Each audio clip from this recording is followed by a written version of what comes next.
Welcome back to my channel. Today we learn Micro-Bit Smart Car Course 3.69 Obstacle Following Robot Car. By the way, this kit comes from Keyestudio's KS4036F. We open the product wiki to find the tutorial instructions.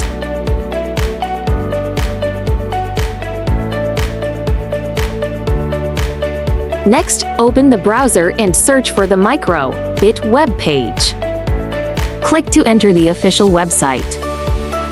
Import code from PDF tutorial.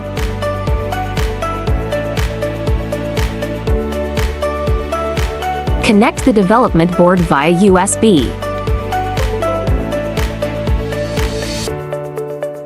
After downloading the code, turn on the power switch on the car base. Place your phone or palm in front of the ultrasound and the robot will follow it. This is Keyestudio. Follow us. Goodbye.